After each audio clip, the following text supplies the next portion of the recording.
So I'm going to give you a quick unboxing. I just arrived today in my Comandante and I didn't expect it actually today. So I got the Zebra one, not because I like it, it's just was the cheapest one. So I already cut it open and everybody knows the box. I'm going to do this one-handed since I couldn't find my tripod.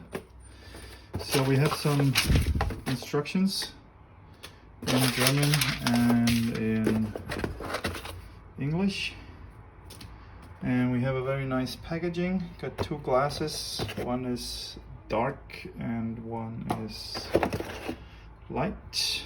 Got the quality check, got the handle, really nice here, oak, German oak, the magnetic lever attached connector. All right, and then this is the housing. Got the serial number, and then we got here the Zebra. So there we go. That's it. A bit bigger than I thought.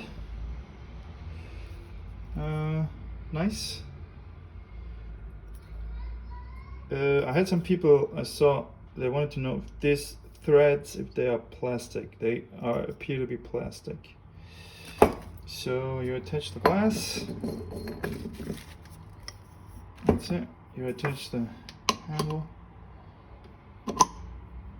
And it just spins like that. And later I'm gonna have a cup of coffee.